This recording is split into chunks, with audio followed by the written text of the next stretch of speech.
Let us turn to the subsidiary bodies inhabiting a subterranean world.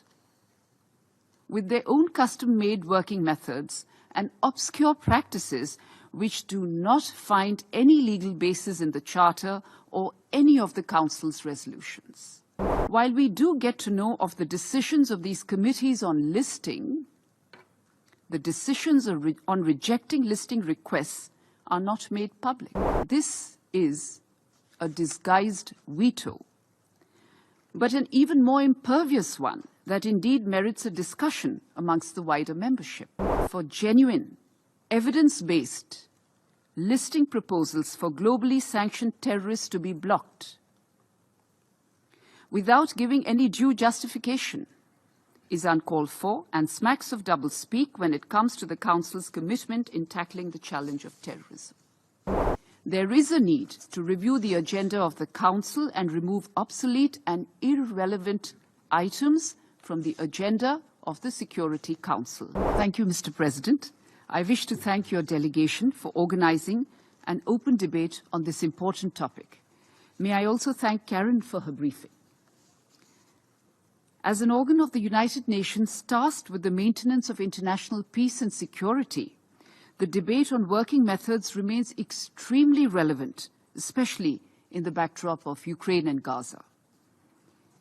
As such, the question as to how much the Security Council has been able to deliver on peace and security, with both feet firmly fixed in the past, is a larger question that the member states need to collectively ponder upon. In that collective reflection, one major aspect, which is one of the 5 clusters of the intergovernmental negotiations, is the working methods. The edifice of the working methods of the Council is erected on the nebulous expanse of rules of procedure that remain provisional, even now.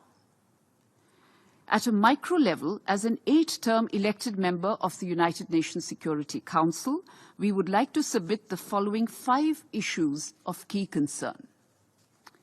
Firstly, on the Council's engagement with the wider membership, and as mandated by Article 24 of the UN Charter, one of the meaningful ways of doing this would be through a discussion on the report of the Security Council in the General Assembly.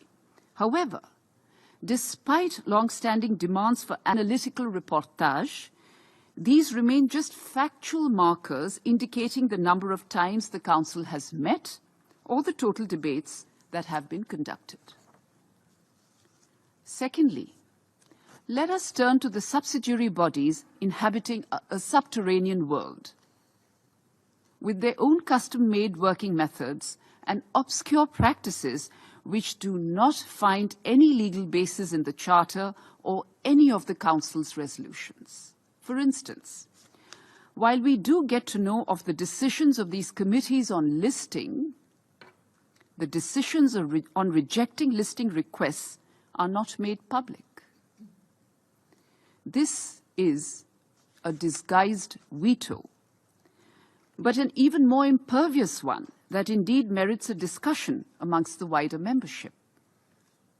For genuine, evidence-based listing proposals for globally sanctioned terrorists to be blocked without giving any due justification is uncalled for and smacks of doublespeak when it comes to the Council's commitment in tackling the challenge of terrorism.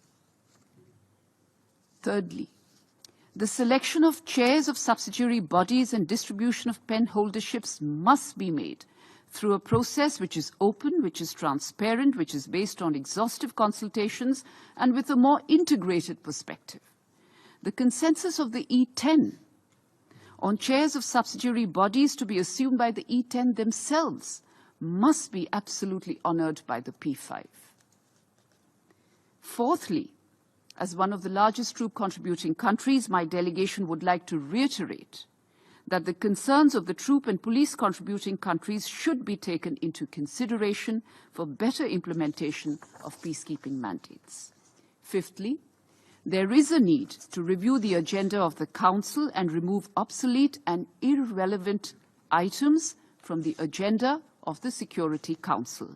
Note 507 on procedural matters provides ample guidance on this.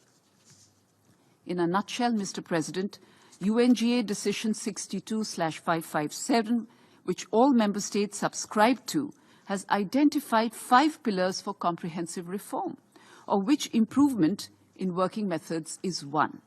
However, it is also imperative to note that working methods do not stand in isolation, as they have an organic linkage to other clusters, including on the relationship with the General Assembly and discussions on the veto.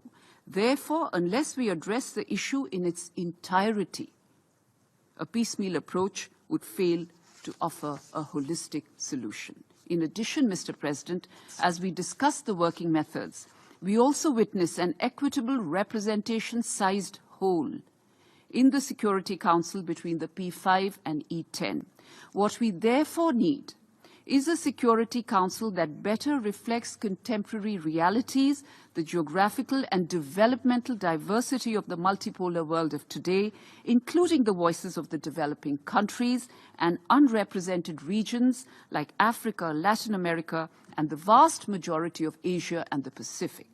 For this, an expansion of the Council in both categories of membership is absolutely essential. Mr. President, we can no longer hide behind the smokescreen of the intergovernmental negotiations by delivering entrenched national positions in a process which has no time frame and no text. We should embark upon the only established process in the United Nations, which is by engaging in negotiations based on text and not through speaking at each other or past each other, as we have done for the past 3 decades. As the threats to international peace and security evolve, Mr. President, so must this Council. We ask those blocking progress on this vital issue to heed calls for genuine reform and contribute to making this Council truly fit for purpose for the 21st century. Thank you.